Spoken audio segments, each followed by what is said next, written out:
Welcome to the Intercut podcast channel, the weekly place to hear the latest on movies, TV, and entertainment that people can't cut away from. I'm your co-host, Zachary Shevich, and joining me, I always said he should burn in hell, but Chicago will do. It's Arturo Zurita. It's a little worried about that. That was a little mean.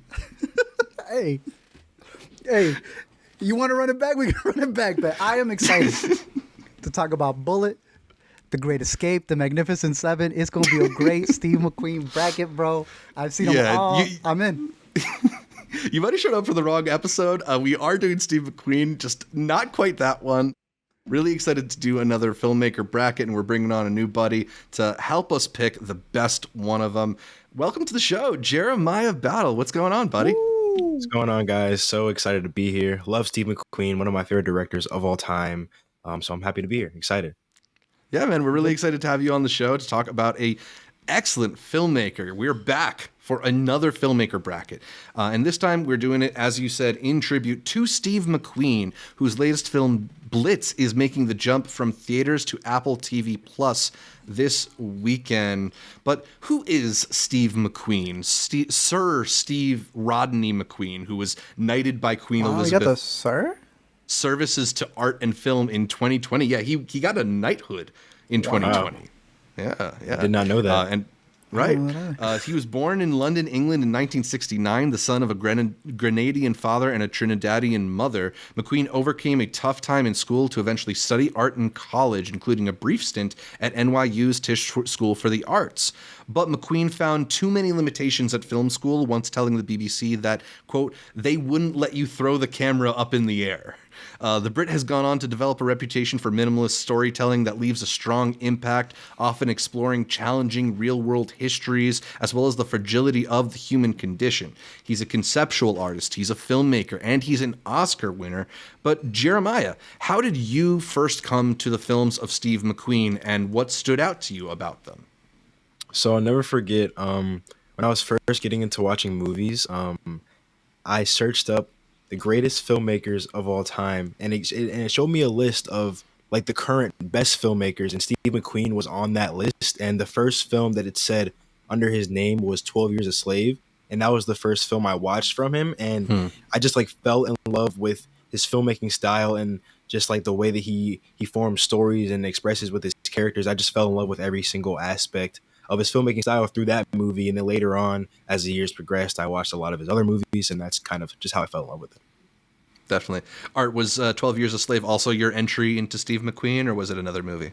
No, it was that. I think it was literally when I started my first YouTube channel. I went to go see 12 Years a Slave with the old Movie Pass. So I was able to watch as many as I wanted. And it was a brand new theater. And I walked out of that. I was like, no, this is the best movie of the year. And it was my favorite movie that year. I went back, reverse engineered it all. Shame had just come out.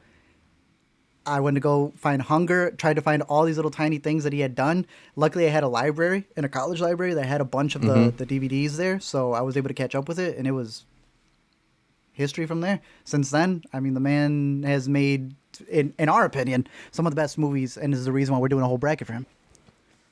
Yeah, he's really crafted a unique space for himself, too. Like, I feel like there's very few Black filmmakers particularly who have risen to that level of fame and respect that he has achieved, and he's to do it especially through so many non-commercial vehicles, right? Like, he has no Marvel movie, he has no action epic. Even his war movie Blitz is a film that's much more intimate than it might suggest. And the word that I always have coming to mind when I think about Steve McQueen movies is unflinching, because he's just a guy who's willing to take a look at uncomfortable ideas, uncomfortable situations, and present them in a way that doesn't nullify any of the most hurtful aspects of it, doesn't lessen the hurt, the pain that his characters, these situations are evoking. And he's a filmmaker who makes absolutely stunning movies that,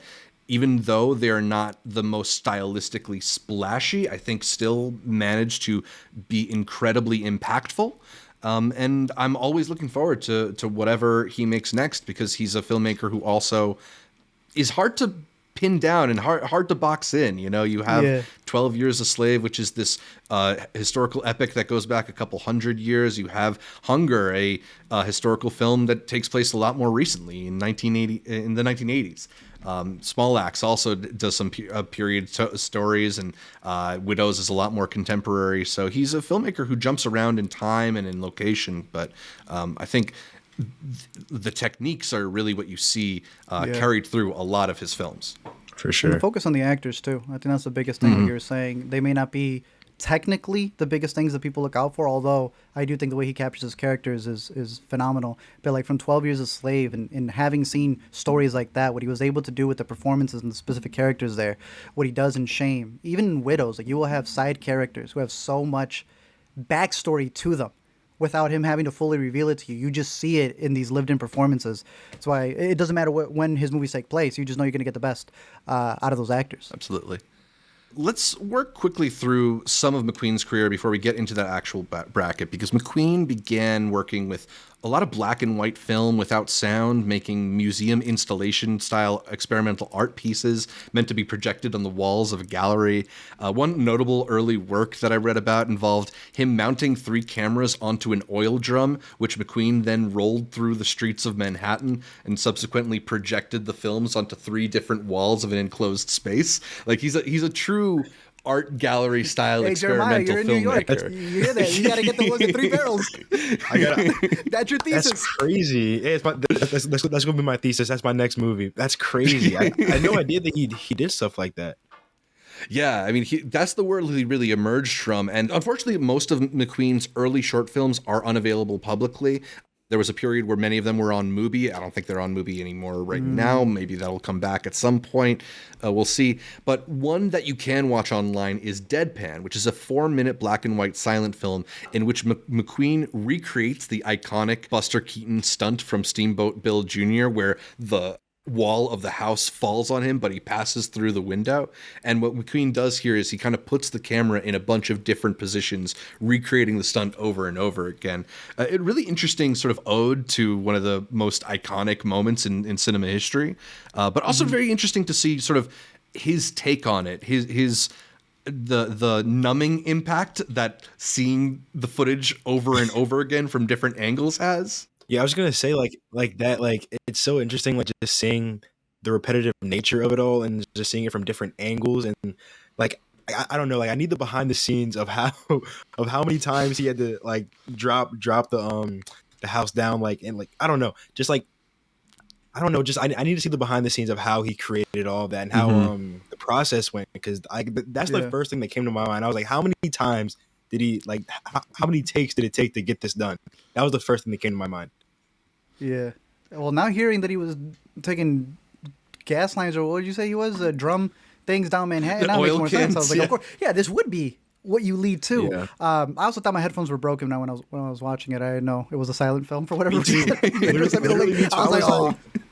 I was like, bro, Zach's gonna quote a line from this, and I'm gonna be like, yeah, for sure. Yeah. I thought it was really profound when he said that thing about immigration. Don't you agree? But, right, for sure, Zach. Yes. But you saying that it's like an installation makes a lot more sense. Definitely. Eventually, he graduates from the art world and makes his first feature film in 2008. It's titled Hunger. It's about the 1981 Irish hunger strike, and the movie debuted at the Cannes Film Festival, where McQueen would earn the Camera d'Or award, given to the best first-time director at Cannes. He was also the first Brit to win that award, which I find pretty crazy, considering Cannes' history. Hunger is also features that really notable 17-minute unbroken shot in which a priest played by Liam Cunningham, who would later go on to star in Game of Thrones as Davos, tries to talk to Michael Fassbender's Bobby Sands about getting him to end his hunger strike. I think this is also the first time that I had seen Michael Fassbender in a film, and Fassbender would go on to make 2 more films with McQueen after this one. Mm-hmm. Going from like, whoa, you just made, what's his name? Who did you just say? The Fassbender look crazy in 12 Years a Slave. Mm-hmm. And then it's like, oh, and then you had him like jerking off in Shame, and then Starving in Hunger, and you just like realize like what these two had going, especially early on.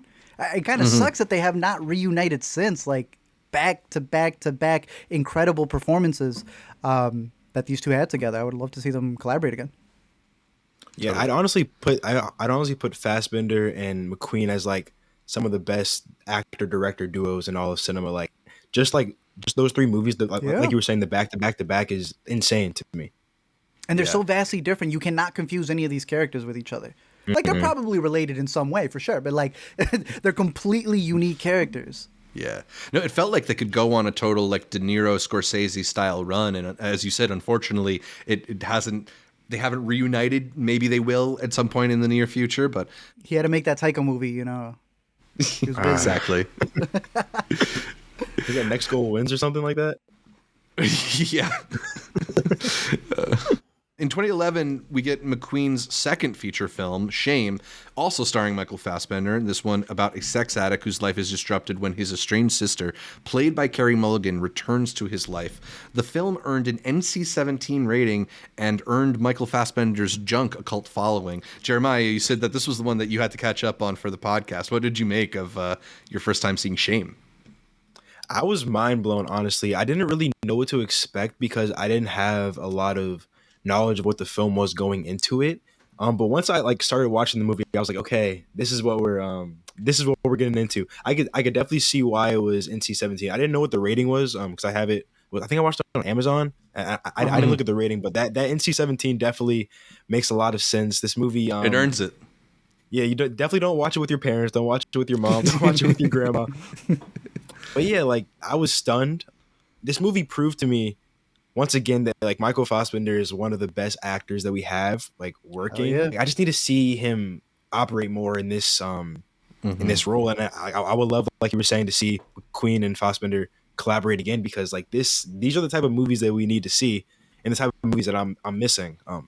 Yeah, Fassbender is just pushing himself to this really depraved place and getting such a good performance there. McQueen gets the most out of him.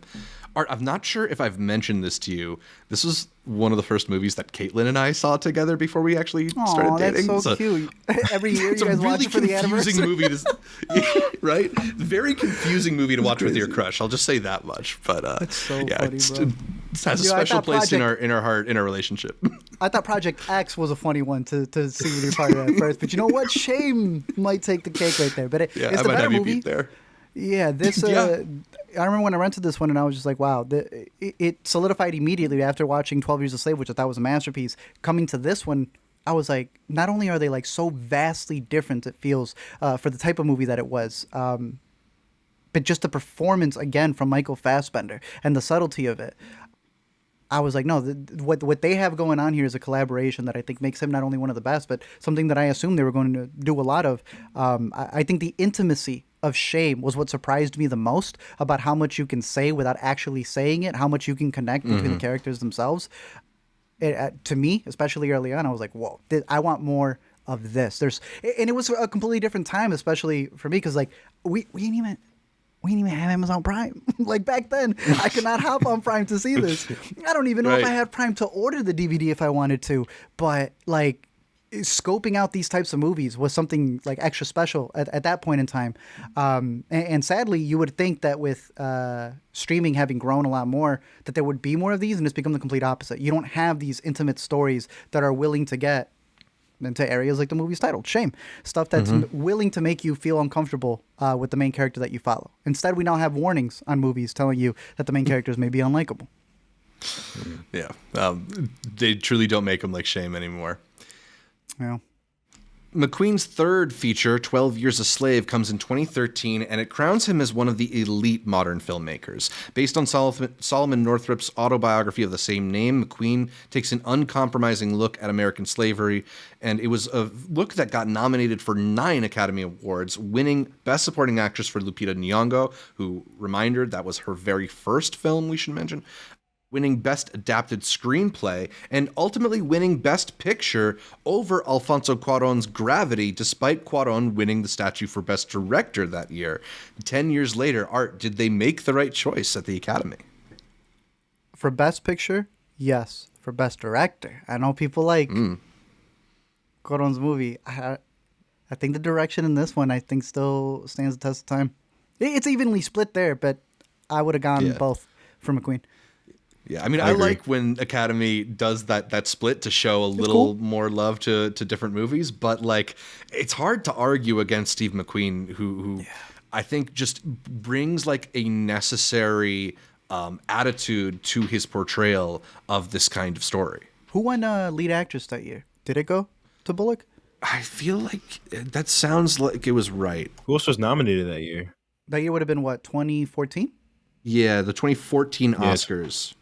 That was the American Hustle year, Gravity year, Her, Dallas, Buyer. Yeah. What a crazy year. Good year. Best actress went to Kate Blanchett for Blue Jasmine. Sandra Bullock did You're not win. right. What a weird win in retrospect, especially when Right, out of like all the you movies got that could've Amy gone. Adams, Sandra Bullock, and Meryl Streep in the same category. Yeah. Interesting. I'd probably I don't go know, Sandra Bullock in retrospect there.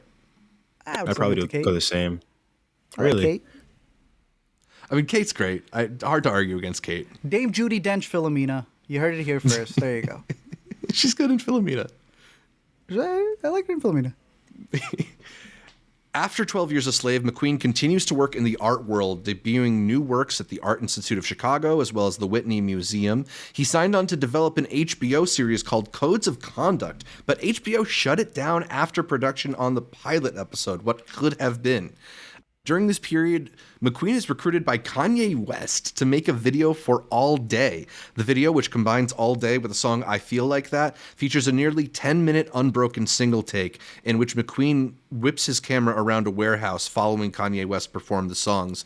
And it feels like Kanye is pulling from McQueen's reputation here for these like unbroken takes, something that he was really lauded for at the time, as well as these kind of more minimalistic approaches that you get in his art world. You know, Kanye is a guy who loves to pull from the art world in ways that we don't expect. Art, do you remember this video first dropping? Were you hyped that Kanye was working with an Oscar-winning director? Bro, I very rarely remember this video. I don't know why. Maybe something was happening in 2020. I don't recall. But like the fact that it's also lost. Like you had to send us like the Reddit link for it because it's not posted. Exactly, right? It's not on his YouTube or whatever where you would find the music videos. It was You taken gotta go down to- for whatever reason. You had to go to the Through the Wire archives. subreddit for that. Yeah. Jeremiah, what'd you make of his take on a Kanye West music video? Certainly a lot smaller scale than most Kanye videos. No, I loved it though. I loved how kind of stripped down it felt because it's literally just the camera and Kanye in this empty warehouse. I want to say like a warehouse, and it feels like oddly like a XXL freshman cipher in a way, like just having Kanye. Right. And I just think it's so interesting, like how you were saying that Kanye recruited McQueen to like do this video, and it kind of reminds me of how Kanye, even though he is a producer and he's produced his own stuff, a lot of the stuff he does do is like he gets other producers and he directs essentially the production, and that's kind of how I see maybe this collaboration with Steve McQueen. And what a great director to direct your music video. So I love it. No, It's one simple, of but it's Kanye's good. skills as an artist is identifying other talented people and getting them to work within his mediums. So For sure. absolutely For a sure. case here. It's smooth though. I mean, this would have been around the time he did the Donda stuff, and I'd take McQueen directing him in a room. Then what'd he do when he was in the cell? He was like Kai, just sitting there. Remember, like just lifting weights at the arena for no reason. So this has a little bit more pizzazz than that. For sure. Totally. And I think McQueen's able to kind of get the raw emotionality and the intensity that Kanye can bring to some performances as well. So It's also lit well. Like things that very people well. don't really that take for granted, like to not get the shadows and everything within that room. It was very good. Lighting is hard. As a filmmaker, lighting is Bro, very people hard. don't get that. Yeah, that's why like every week someone's bringing up like we don't light movies anymore. yeah, I mean, look at the stills we're getting for the Minecraft movie if you want to my see goodness. just how hard it Oh, is to light a gosh. film. In this interim between 12 Years a Slave and his next feature, he works on a couple fashion ads. One of them in 2016, Mr. Burberry for the Burberry company, is pretty interesting in that I think it's kind of shame-coded. You know, you get sex in fancy high-rise apartments, lots of artfully wrinkled bed sheets shot from above. The song in the ad also I thought was interesting is I Won't Complain by British singer Benjamin Clementine, who would later go on to play the kind soldier in Blitz that helps walk Elliot Heffernan home in that movie. Wait, what?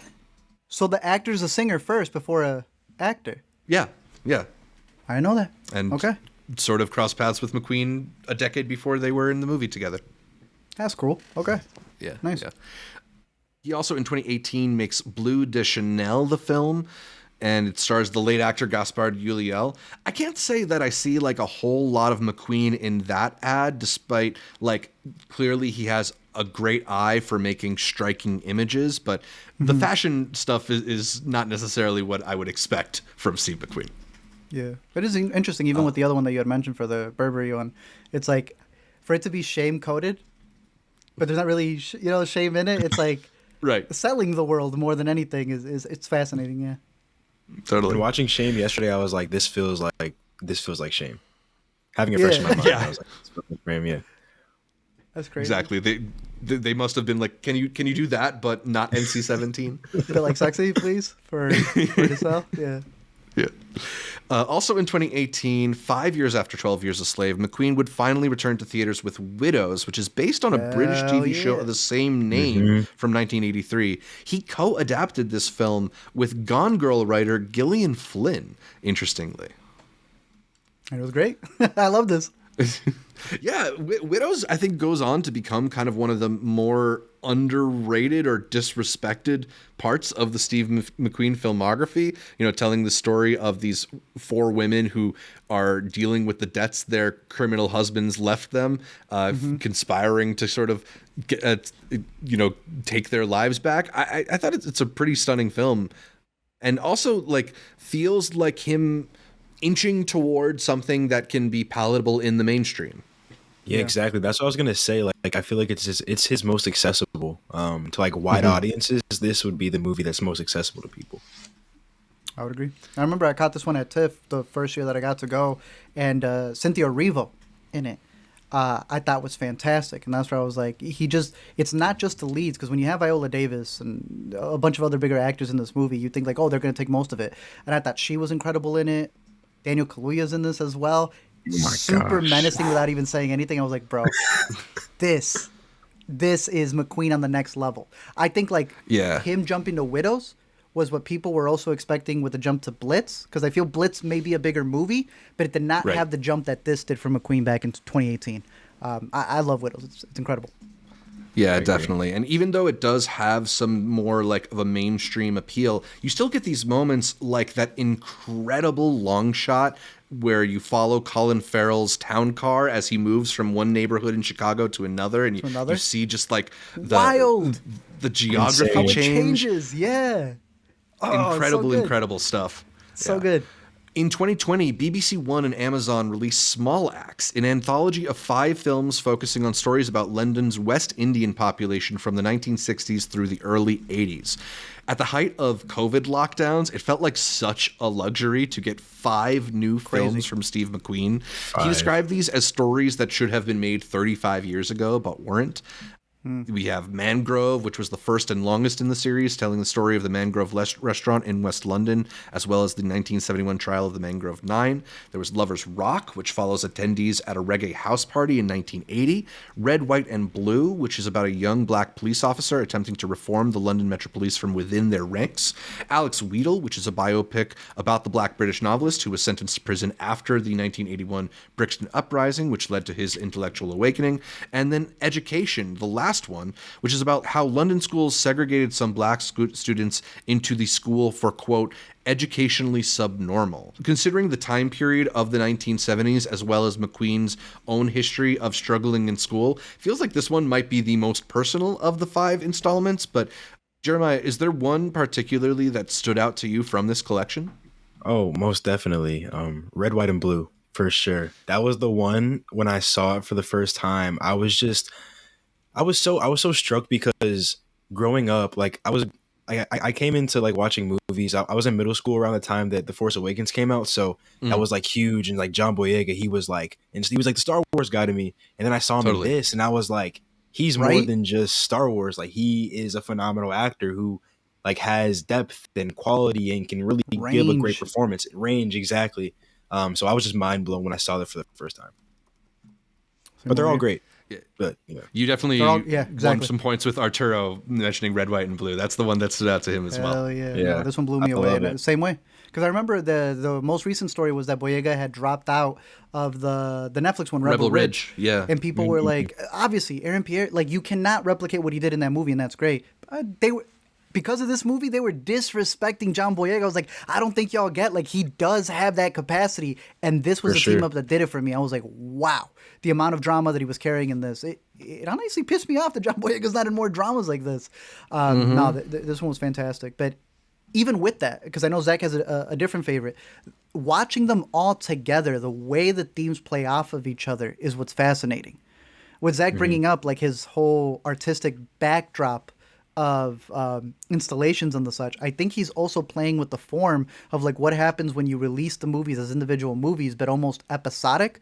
What is the thematic through line? Almost like an anthology, but you're not getting short films. Each movie is its own standalone thing, and it's the just the different aspects that you're able to get from that time period. I think watching them all together also creates another take on all five of the projects. But no one does it like this. Like what a fascinating thing to do, Yeah. and have it prepped before the pandemic too, if I'm not mistaken. Yeah, I think he had been on development in it for a while, but it really just a stunning like endeavor to try and wrap your arms around this like vague big idea. Like he's trying to take the temperature of this immigrant community across 2.5 decades and comes up with these 5 films that do a pretty incredible job of doing movies? Who does it. that? Yeah. Who drops does 5 that? movies at once? That's wild.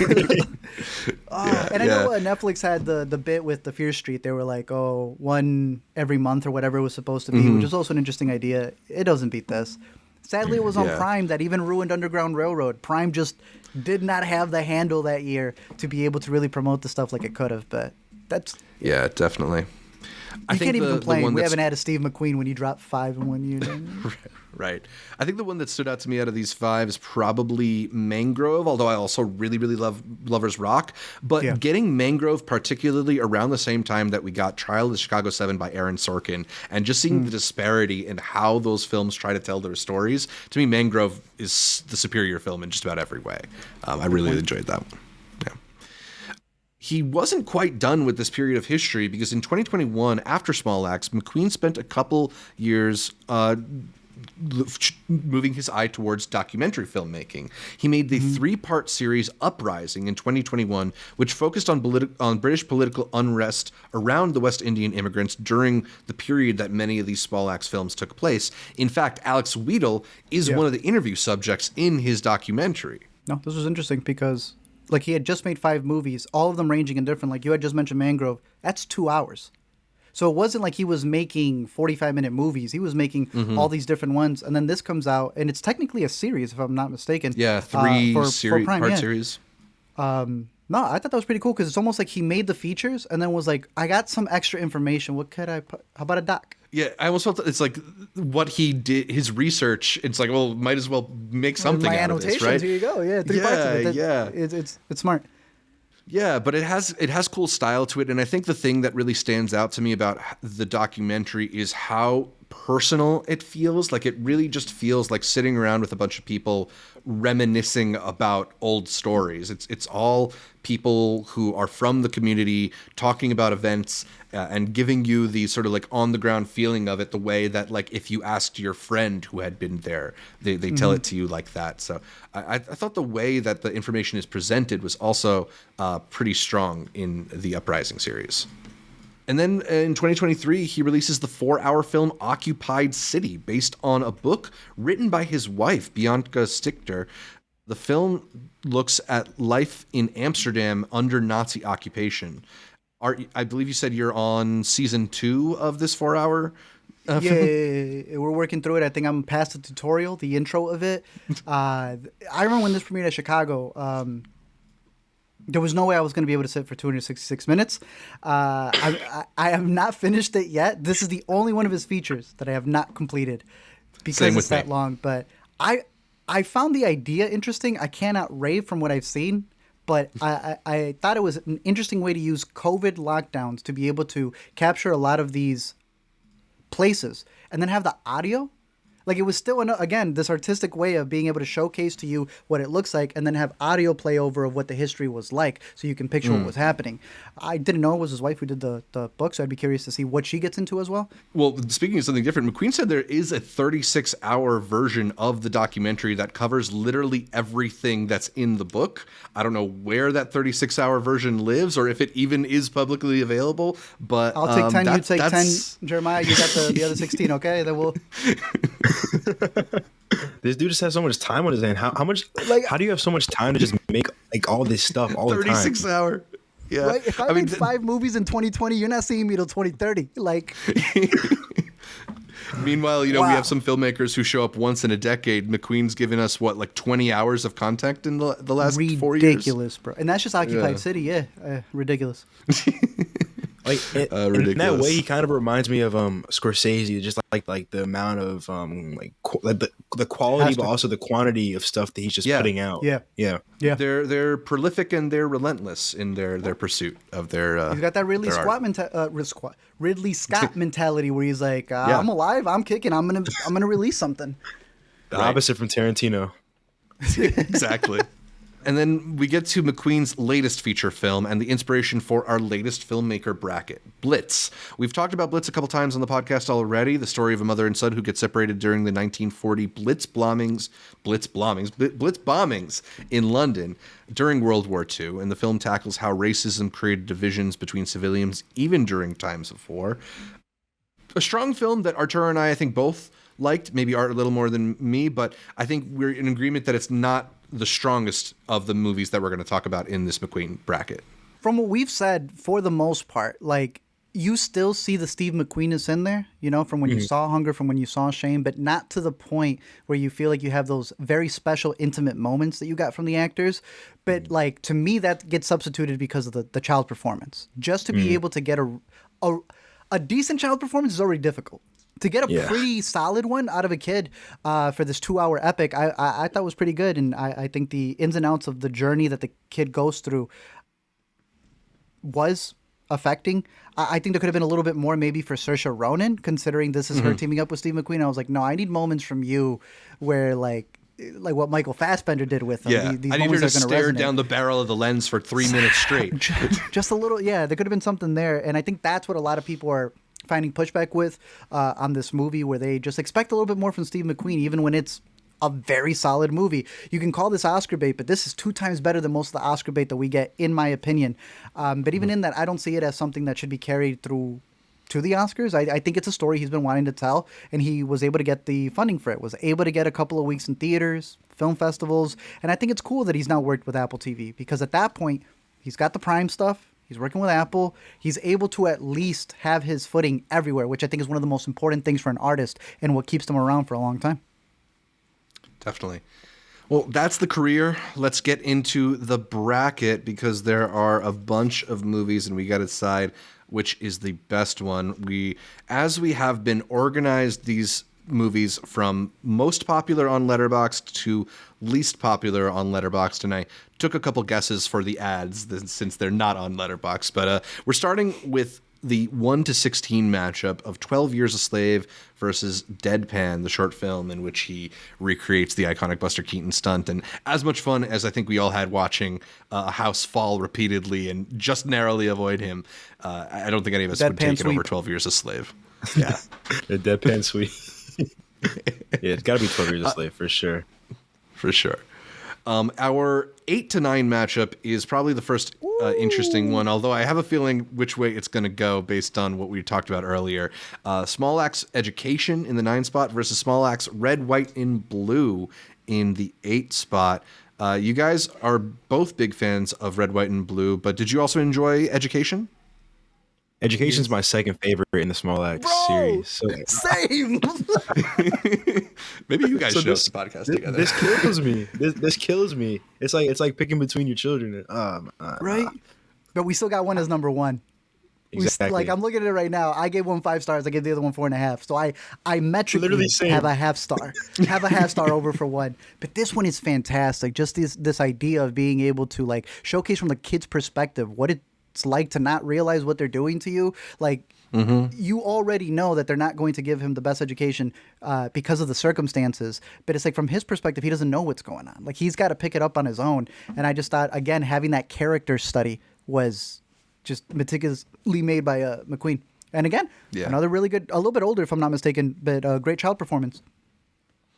Definitely. A bunch of great performances in education. You know, I was reading a bit about McQueen's struggles in school. Apparently he has dyslexia and he had a lazy eye. He feels like a lot of teachers dismissed him pretty early on, but that is kind of the tragic story in education, is not sort of getting the consideration that you'd think. And yeah, he managed to overcome that. So we'll vote red, white, and blue in this matchup, but still recommend people check out education.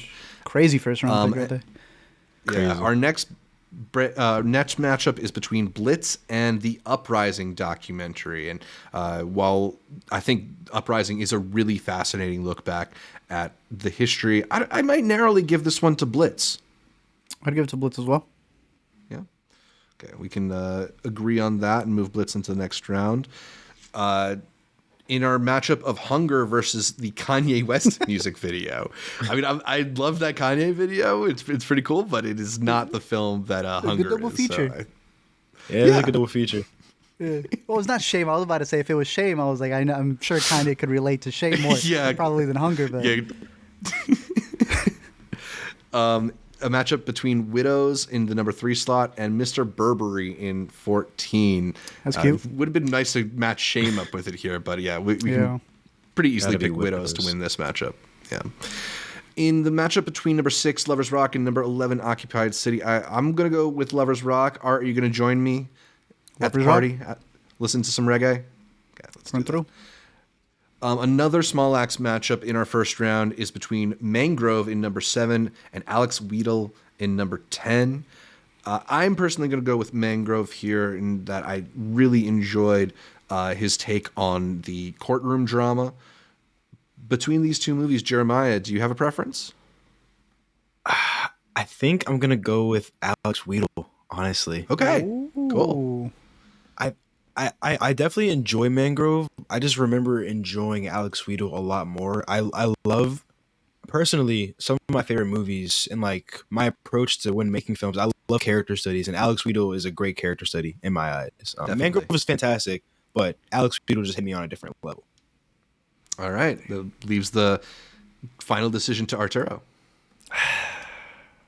I might have to rewatch Alex Wheatle then, because there was something about Mangrove. This one was tied with my third favorite with Lovers Rock, so I'm going to have to give the edge to Mangrove. I thought Letitia Wright was really good in that movie. And like Zach said, that comparison of being able to just see an actual courtroom drama done correctly, like done well, with all the emotion in it, it stood out to me a little bit more. Valid. Our last first round matchup is going to be between Shame and Bleu de Chanel. Although I originally had the PG Tips ad here. Did you guys get to watch the PG Tips ad? Yeah, so who's the guy, bro? Because I don't know. Some singer or something, I guess. I don't know. Okay. Maybe a bigger celebrity in Britain than he is to me, because I had no idea who it was. It's just, to me, the least Steve McQueen-y thing that I've ever seen Steve McQueen direct. And like, he could give me 100 guesses as to who made that before I would have guessed Steve McQueen. Bro, and I was like, PG Tips, what could this possibly be? There's like a tea to drink that the guy has to convince himself so that he has confidence. I'm not sure, but I got to buy me some. Yeah. We'll have to drink some PG Tips next time. But maybe some of our British watchers can inform us a little bit about that ad campaign. Going to Shame to PG Tips. Yeah. All right, so let's get into the next round of the bracket, and this is where things are going to start to get very difficult. This is crazy. Right off the bat, we have a matchup between 12 Years a Slave and Small Axe, Red, White, and Blue, the first and 8th most popular McQueen movies according to Letterboxd. Jeremiah, you talked about how these are both key movies in your Steve McQueen fandom. Is there one that is maybe a little more key? I don't know. Like, I really do love both of these movies. thinking more recently, I definitely do think about Red, White, and Blue a lot more than I do 12 Years a Slave. But whenever I do rewatch 12 Years a Slave, I think to myself, this is like one of the greatest films I've ever seen in my life. So I think for that reason and that reason alone, it has to be 12 Years a Slave. It's a very good argument, Arturo. So Are you good. buying that argument? Yeah, he's not wrong. It's not wrong. 12. It's got to be 12 years. And it breaks my heart. I feel like Red, White, and Blue might be the more unique film, and particularly when you take it as sort of like a statement on problems that we see mirrored in society to this day, right? Like it feels super relevant. It feels super just cogent in its depiction of it.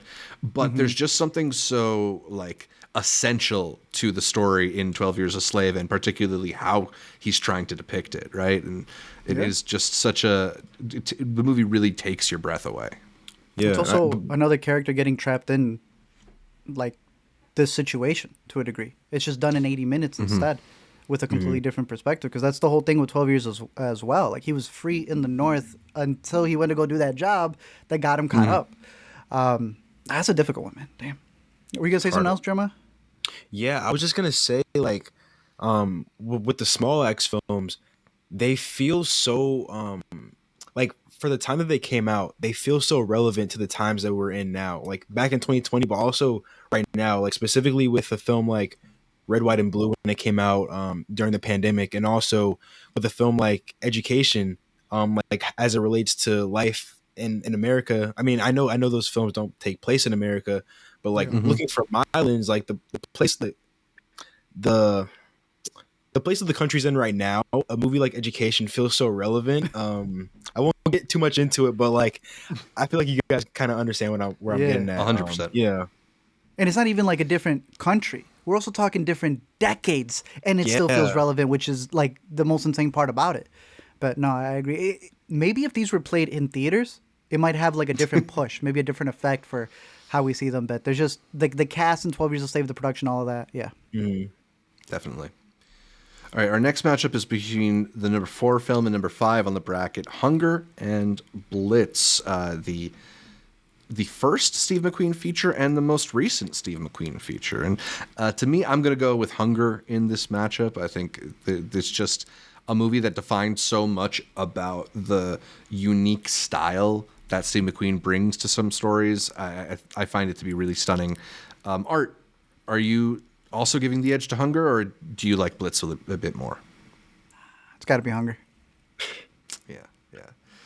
All right, so we will move Hunger into the next round and talk a bit about Widows versus Lovers Rock. Two extremely contrasted films from one another, and Lovers Rock represents this rare achievement for Steve McQueen, which is like a good time at a movie. Don't get a lot of those in Steve McQueen films, but I think something that both films do incredibly well is just give you a sense of place and character, right? Like these are, every conversation feels like it's being held between two real people, not people who are just conceived of for the film. Art, between Widows and Lovers Rock, which one is your favorite Steve McQueen? They're pretty equal to me, but I'm gonna go with Widows. Nice. Narrowly the Chicago Story. Might as well, right? Have to. That shot you explained, man. That you did it. You did it to yourself when explaining that incredible shot. What do you think, Jeremiah? Are you also going Widows? Oh, for sure. And like one of the like deciding factors for me going with Widows is simply like everyone's amazing in that movie, but Daniel Kaluuya in Widows, chef's kiss. Unreal. He's so unreal. Unreal. I gotta that go. one with Widows. roundabout shot in the gymnasium. Yeah. Right, because at that point, too, like, we mostly know Daniel Kaluuya from Get Out, or maybe you know him a bit from Skins or that one episode of Black Mirror, but I don't think we've ever quite seen him... Right, he has the part in Sicario, but I don't think we'd ever quite seen him so terrifying, and he is so terrifying in Widows. Just also a supporting role, because all the rest would have been leads, and it's like, what can you do when they put you a little bit secondary? Steal the show is what he could do, and he was incredible in it. Yeah, so. Absolutely. Plus, got your girl, Cynthia Erivo, you big Wicked fan.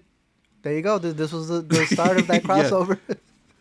Also, like which- we spend so much time talking about Daniel Kaluuya that we very frequently just overlook. He's with Brian Tyree Henry in that movie, like another Crazy stuff. phenomenal Yeah. actor. Yeah. Where were you going though? Lovers Rock or Widows? That the one's record. tough. For the record. I really like Widows a lot. For the record, I might go Lovers Rock here. I think I think some there's more. just something so something so evocative about the vibe that it's trying to capture. Like that whole house party thing, it just you feel you can like smell it in the air, you can feel the tension of it, and I just think it's so it really transports you in a way that not many movies I feel like can. So gotta give a little bit of Lovers Rock right there, but I'm happy to see Widows continue on because that is a great film. Our last matchup in the second round before our final four is between my beloved Small Axe Mangrove and Shame, the second most popular Steve McQueen film. It's another very difficult choice between these two movies, but I think I got to go with Shame. Just an incredibly complex character study that will like leave you haunted. As much as I find Mangrove to be like incredibly tense, and the way that the story envelops feels so naturalistic. There's a lot of great performances there as well. We have a new side of Letitia Wright that I don't know if I had been familiar with before seeing her in that film. But I also thought Sean Parks, who plays the cafe owner, is so moving in the film, and just you see him reckoning with the situation he's in and just slowly coming to terms with it and deciding to fight. I think was just such a phenomenal performance. One of my favorite Steve McQueen performances. That all being said, do you guys agree with me? Are you going to go with Shame above Mangrove? It's hard to make a good courtroom drama, and Mangrove is such a great courtroom drama, but Shame, like I said before, is like one of the greatest character studies I've seen ever, and definitely a long time. So yeah, definitely Shame for me. Shame sweep. Nice. Let's give it a Shame. And that leaves us with 4 Steve McQueen movies, and it's probably the 4 that I'd expect. Somehow we didn't end up with a single Small Axe movie here. That is no insult to Small Axe. It is just a compliment to these 4 films: 12 Years a Slave, Hunger, Widows, and Shame. The 4 most popular movies, I guess, for a reason, according to Letterboxd. But let's start with the matchup between number 1 and number 4, 12 Years a Slave versus Hunger. And I'm going to go to Jeremiah to kick us off here. Oh, this is a great matchup. The fact that Hunger is a directorial debut, a feature-length directorial debut, is so insane to me. And whenever a director like Steve McQueen or like a Sidney Lumet with 12 Angry Men, whenever they make like these like insane directorial debuts that are really, really great, it's so like not intimidating, but it's so scary to think about, like, especially as a filmmaker. It's like how are these dudes making like these movies? Like, how are these their first movies? Just insane to me. And 12 Years a Slave, obviously, I think is one of the greatest films I've seen. But there's still something about Hunger, like the shots in that movie. There's that 17-minute long take at the table while Michael Fassbender is smoking the cigarette, like just stuff like that. That's just imbued in my just engulfed, that just takes over the space of my mind when I think about that movie. I think it's got to be 12 Years a Slave, even though it is very close. I think it is 12 Years a Slave. Nice. Wow.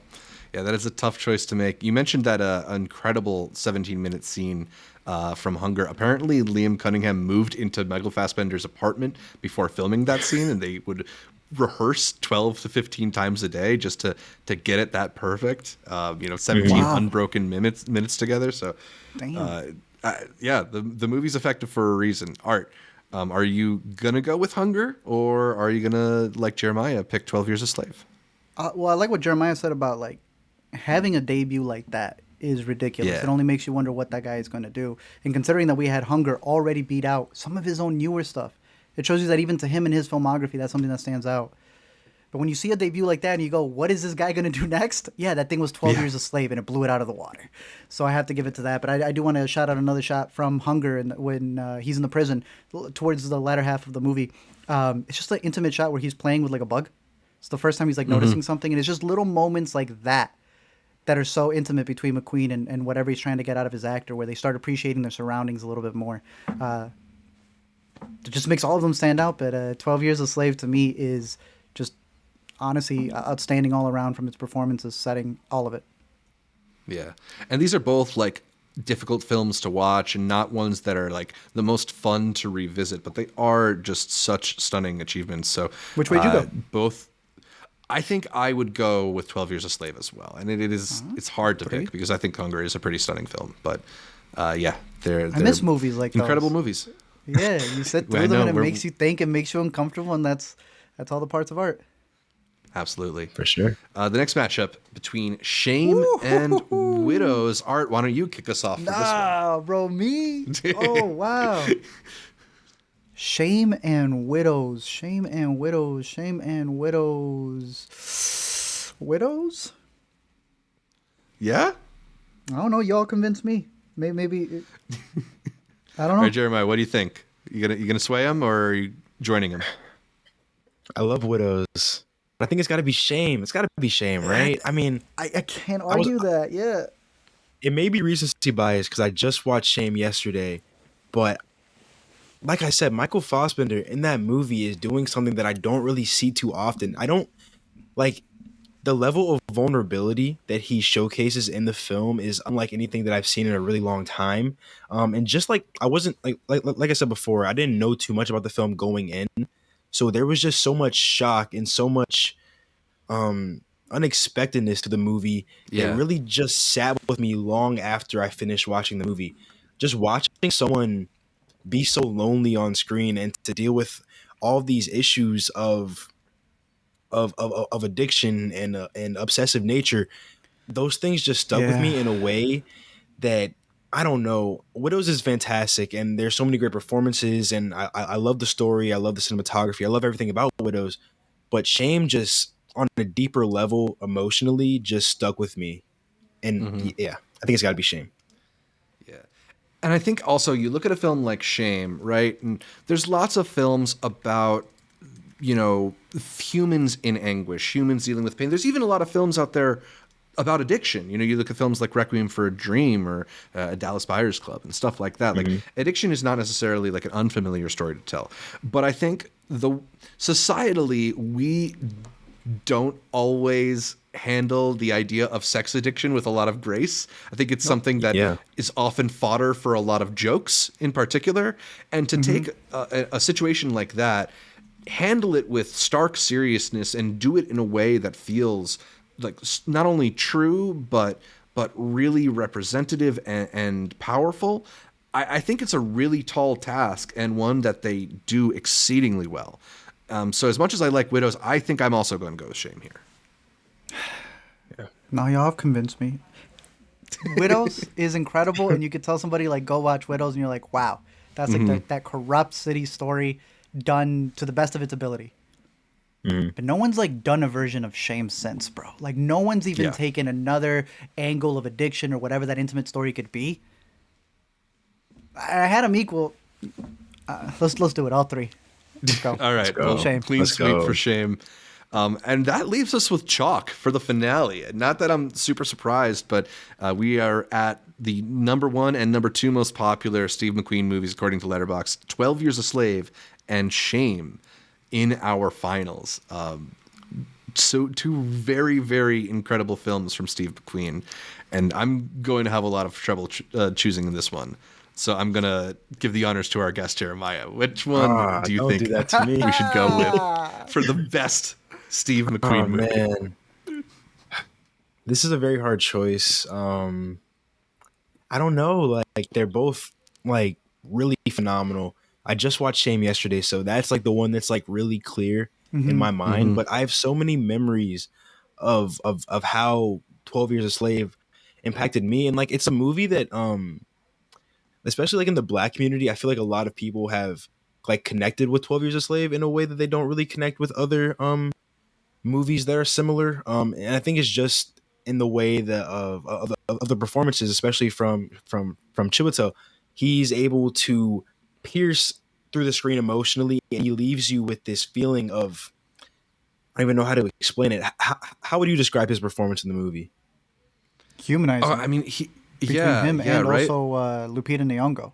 I think it's a movie that visually like puts you in the shoes of the character, and it doesn't just become like what a lot of slave movies would be, is that you're more so on the action, the atrocity. And the atrocity is so obvious by the time a movie like 12 Years a Slave comes in, that you're actually trying to give ethos and emotion to the character who's going through it. And I think that's where this movie's so effective in it. Yeah, and it's that emotional authenticity, while not, it's a matter of not going so small you don't see it, or too big that you exploit it, or something, right? You just are able to find that through line where you're properly representing the horror of it in a way that is not overblown for the screen, but just kind of feels lived in. This experience that none of us actually have had, but is brought to life in this way. Yeah, I mean, it's done so convincingly. Yeah, and one thing about McQueen that I always think about when watching his movies is his movies just feel like truth, especially in the way that they're filmed.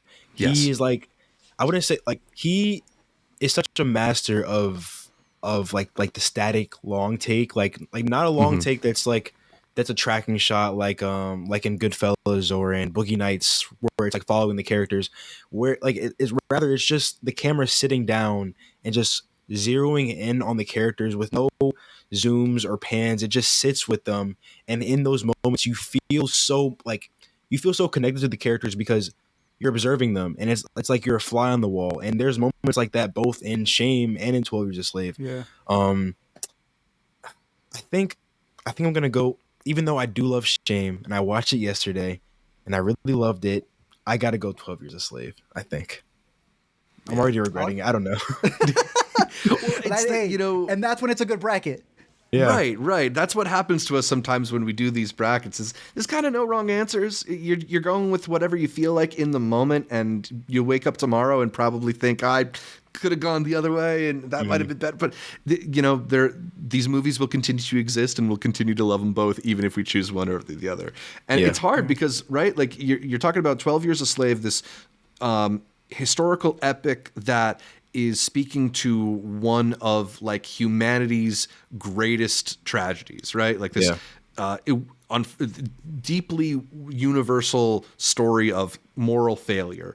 Or you could talk about Shame, which is this highly specific story about this guy, this character study that really just, I think what's so great about it is the specificity and the detail and the singular experience that he's going through. And so they're very different types of movies.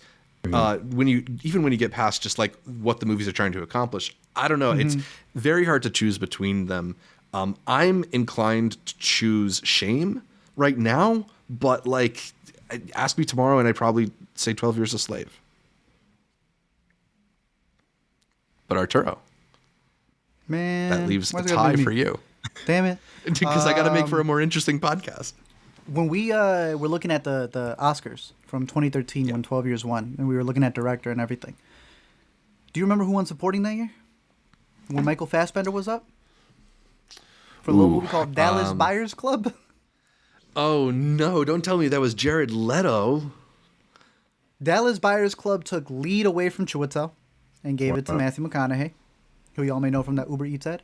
It also took Best Supporting Actor away from Michael Fassbender, gave it to, what's his name, Jared Leto. To me, all the performances from here were far and away some of the best of that year. And what's crazy is like you think of Michael Fassbender and like the role that he plays as the slave owner, but you've got like Paul Dano in this movie. What Sarah Paulson is representing in the film as well.